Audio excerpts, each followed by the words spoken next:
Hello বন্ধুরা, সবাই কেমন আছেন? আশা করি অনেক অনেক ভালো। ব্রাজিল যদি পরবর্তী এই দুইটি ম্যাচে হেরে যায় তাহলে কি হবে? আজকের ভিডিওটা খুবই ইন্টারেস্টিং ভিডিও। এর জন্য ব্রাজিল সাপোর্টার হয়ে থাকলে ভিডিওটি সম্পূর্ণ দেখে থাকুন। ভিডিওটি শুরু করার আগে ব্রাজিলের পরবর্তী দুইটি ম্যাচ কবে, কোথায় মাঠে নামছে ব্রাজিল এবং সবকিছু জানিয়ে দেবো। ভিডিওটি সম্পূর্ণ দেখতে থাকুন। 5 বারের বিশ্ব চ্যাম্পিয়ন ব্রাজিল প্রথম মাঠে নামবে চিলির বিপক্ষে। 11ই অক্টোবর ভোর 6টার সময় মাঠে নামবে ব্রাজিল চিলির বিপক্ষে। তারপরের ম্যাচ ব্রাজিল কাদের সাথে খেলবে? তারপরের ম্যাচ ব্রাজিল পেরুর সাথে খেলবে। ব্রাজিল 16ই অক্টোবর সকাল 6:45 ব্রাজিল মাঠে নামবে পেরুর বিপক্ষে।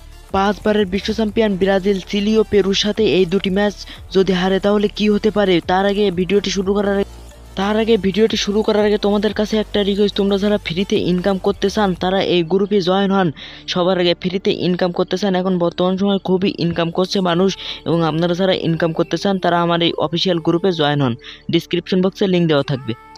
আপনারা একটা জিনিস ভুলে গেছেন, 2026 বিশ্বকাপে 48 দল খেলা করবে এবং ব্রাজিল এখন বর্তমান সময় খুবই খারাপ সময় যাচ্ছে।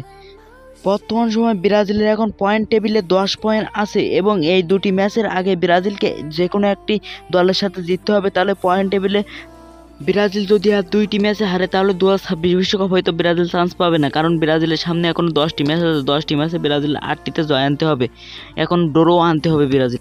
ভিডিওটি সম্পূর্ণ দেখার জন্য আপনাদের অনেক অনেক ধন্যবাদ এবং ব্রাজিলের সকল খবরাখবর সবার আগে পেতে আমার চ্যানেলটিকে সাবস্ক্রাইব করে আমার পাশে থাকুন।